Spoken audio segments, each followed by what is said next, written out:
Bienvenidos al canal César y la Tecnología. No olviden suscribirse, darle like al video y activar la campanita para no perderse el próximo. Bueno, bienvenidos. Hoy vamos a meternos de lleno en el fascinante y, la verdad, a veces un poco obsesivo mundo del audio portátil de alta fidelidad. Hola, ¿qué tal? Tenemos sobre la mesa un análisis a fondo para responder una pregunta clave. ¿Cuál es el mejor reproductor de audio digital, o DAB, en calidad-precio para el 2025?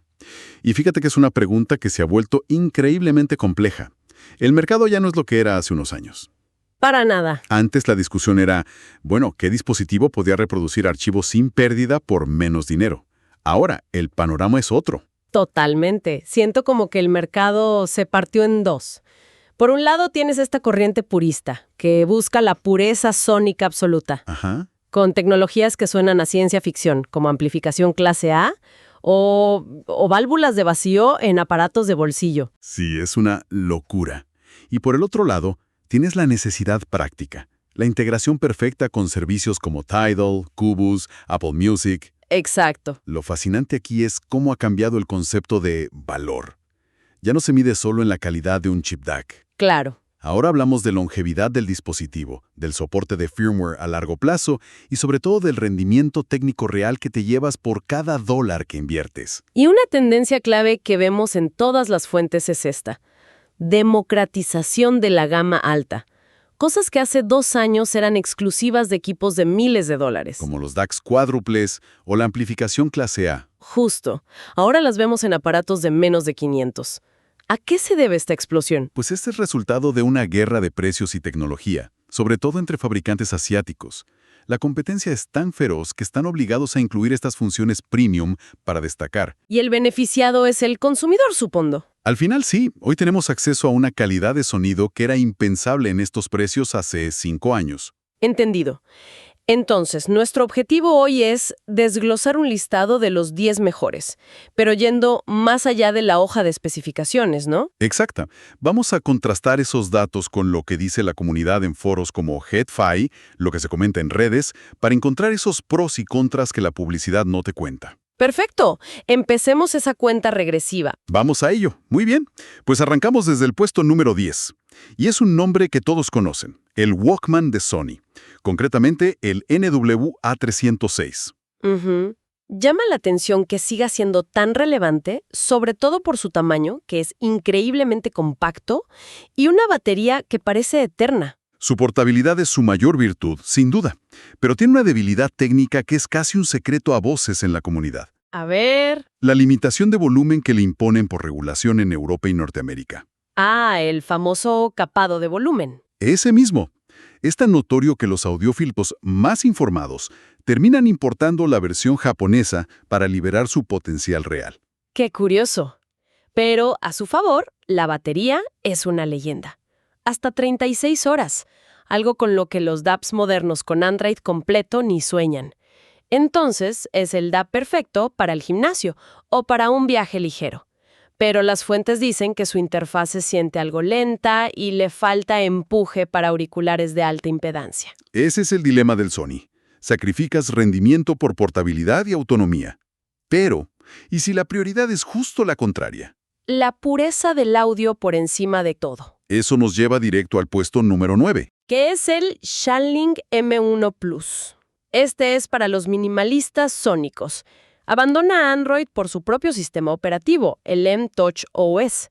La filosofía es clara: eliminar cualquier distracción digital, 0 notificaciones. 0. Y esa decisión de software impacta directo en el sonido. Al no tener procesos de Android en segundo plano, toda la potencia va al audio. Usa un chip DAC ISS ES9069Q y entrega unos muy respetables 660 milivatios por la salida balanceada. ¿Y el sonido cómo lo describe la gente? En los foros lo describen con una firma ligeramente cálida, muy musical. Entiendo lo de eliminar distracciones, pero en la práctica, ¿qué significa para alguien que depende de Tidal o Qobuz? O sea, ¿este dispositivo te aísla por completo del streaming? Por completo, ese es su gran pero. La biblioteca local tiene un topper de 20.000 canciones y no hay forma de instalar apps. Es un dispositivo para el ritual de escuchar tu propia biblioteca de archivos. De un extremo purista pasamos a algo totalmente distinto en el puesto 8, el Hive M300. Este parece que rompe las reglas. Sí, es básicamente un smartphone Android sin la parte del teléfono. Dirigido a un público más joven, me imagino. Totalmente. Su propuesta de valor es muy disruptiva. Por menos de $200 te da una fluidez de interfaz muy superior a la competencia gracias a un procesador Snapdragon 665. Suena muy bien. Pero, comete lo que muchos puristas considerarían un pecado capital. ¿Cuál? No tiene salida balanceada de 4.4 milímetros. Siempre se habla de la salida balanceada como el santo grial. Para quien no está tan metido, ¿por qué es tan importante? Piensa que es como pasar de una carretera de un carril a una autopista de 2 para el audio. Al separar los canales izquierdo y derecho por completo, reduces la interferencia y puedes entregar más potencia. Y el resultado es un sonido más limpio. Más limpio, con mejor separación entre instrumentos y un fondo más silencioso. La ausencia de esta salida en el M300 es una clara concesión para mantener ese precio. Y si el M300 es la propuesta de Hive, en el puesto 7 tenemos la respuesta directa de FiiO, el JM21. Su misión es justo esa, ¿no? Democratizar el audio balanceado. Exacto. Sobre el papel, es un golpe sobre la mesa. Incorpora 2 DACs Cirrus Logic CS43198 y sí ofrece la codiciada salida balanceada de 4.4 milímetros. Pero hay un pero. Sí, su lanzamiento fue, digamos que, accidentado. Los primeros análisis en YouTube y blogs reportaron problemas de stuttering, ese pequeño tartamudeo en la reproducción. Uy, eso es molesto. Y un drenaje de batería excesivo. Problemas de software de un producto nuevo, supongo. Sí. FiiO ha estado lanzando actualizaciones para corregirlo, pero esa primera impresión pesa. Además, su chasis de plástico es un punto de debate cuando lo comparas con otros de metal. Es una batalla de prioridades. Metal y una sola salida, o plástico y salida balanceada. Tal cual. Espera un momento. En el puesto 6 tenemos el Cain N3 Ultra. Y las fuentes dicen que usa tubos de vacío. Yo pensaba que las válvulas eran para amplificadores de escritorio, enormes y frágiles. Esa es la proeza de ingeniería aquí. ¿Cómo metes eso en un bolsillo? El N3 Ultra integra tubos de vacío de grado militar, unos Raytheon JAN6418. Pero lo impresionante no es solo meterlos, sino cómo lo han hecho. Implementaron un sistema de suspensión de silicona que aísla los tubos para minimizar la microfonía. Microfonía. ¿Qué es eso? Es ese ruido metálico como un tintineo que se produce cuando las válvulas vibran. Ha sido el gran problema histórico de esta tecnología en aparatos portátiles. Y Cain parece haberlo resuelto. Parece que sí. Y el resultado es que ofrece 3 timbres, uno de estado sólido y 2 de válvulas. Y el modo tubo clásico añade una riqueza armónica, una calidez que ningún software puede replicar. Este es el epítome del nicho romántico analógico del que hablábamos al principio. Totalmente. Y si el Cain es el romántico, nuestro puesto 5, el FiiO M23, es el pragmático digital. Lo describen como un DAP transportable. Es grande, es pesado, pero su tamaño está justificado por su característica estrella, el modo escritorio. A ver, cuéntame de eso. Cuando lo conectas a la corriente, el dispositivo puede omitir por completo la batería y alimentarse directo de la red. ¡Wow! Y esto le permite entregar hasta 1000 milivatio, suficiente para mover auriculares de diadema muy exigentes. Y lo más importante, me imagino, es que no destruyes la batería en el proceso. Exacto. Es una función revolucionaria. Yo mismo he degradado la batería de un DAP antiguo por dejarlo conectado todo el día en mi escritorio. A todos nos ha pasado. Que FiiO haya encontrado una forma de evitar la batería es ingenioso y responde a un problema real. Es un dispositivo portátil y un sistema de escritorio completo, todo en uno. Nos acercamos al podio. En el cuarto lugar, la versión 2025 del aclamado Hive R6 III. Este parece ser un claro ejemplo de cómo refinar un producto que ya era un éxito. Totalmente. Su seña de identidad es la versatilidad. Mantiene la característica que hizo famoso a su predecesor. Poder cambiar entre amplificación de clase A y clase AB con un toque en la pantalla. Explícanos esa diferencia. ¿Qué gana el usuario al poder cambiar entre una clase y otra? Bueno, la clase AB es muy eficiente, ideal para cuando necesitas que la batería dure, en un viaje largo, por ejemplo. Ajá. La clase A, por otro lado, es el santo grial de la calidad de sonido. Mantiene los transistores siempre activos para eliminar la distorsión de cruce. ¿Qué es esa pequeña imperfección en el audio? Exacto. El resultado es un sonido más puro, más natural. Pero tiene un coste. Que en modo clase A, el dispositivo se calienta bastante y la batería se agota muy rápido. Ese es el debate. Para el usuario promedio, ¿no es eso simplemente un fallo de diseño? No es un fallo, es un compromiso físico inevitable. La clase A es ineficiente por naturaleza. Esa energía que no se convierte en sonido se disipa como calor. Es la física del diseño. O sea, es una herramienta. Es una herramienta. Tienes máxima calidad para una escucha crítica en casa y máxima eficiencia para cuando estás en movimiento. Entramos en el top 3. La medalla de bronce es para un dispositivo que curiosamente no es de 2025, el Tempotec V6. Y la razón es muy simple. Sus especificaciones de audio puro compiten con DAPs que cuestan el doble. Aún siendo más antiguo. Sí. Aunque corre una versión ya vieja de Android, la 8.1, su circuito con DACs duales AKM le da un sonido que muchos describen como cálido, potente. Las reseñas lo comparan con un amplificador de válvulas de la vieja escuela. Pero comprar un dispositivo con un sistema operativo tan antiguo suena arriesgado, ¿no? Ahí está la advertencia. Es una compra recomendada solo si la prioridad absoluta es el sonido de tu biblioteca local y el presupuesto es muy ajustado. Hay que asumir las consecuencias. Tienes que asumir que la interfaz no será la más rápida y que con el tiempo algunas apps de streaming podrían dejar de ser compatibles. Es una apuesta por el audio por encima de todo. Y llegamos al subcampeón. Puesto número 2, el Hyvee R4. Este dispositivo ha roto el mercado, no solo por su diseño mecha, Que es muy llamativo.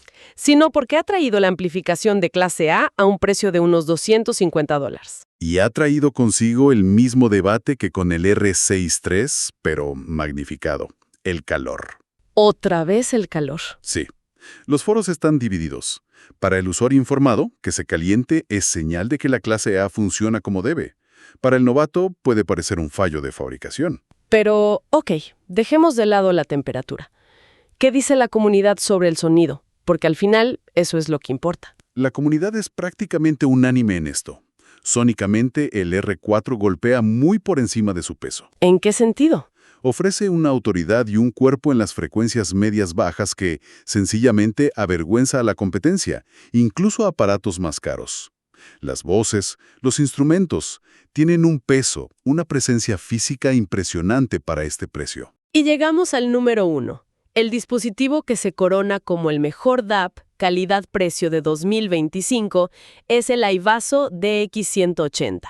Y curiosamente, las fuentes no dicen que sea el más potente, ni el más barato. Dicen que es el más inteligente y sobre todo sostenible. Lo que lo catapulta al primer puesto es una decisión de diseño que va en contra de toda la tendencia de la industria. A ver, La batería del DX180 es fácilmente reemplazable por el usuario. ¿cómo? Tiene un panel trasero accesible que permite cambiarla en minutos sin ir a un servicio técnico. Detengámonos aquí. Esto es importantísimo.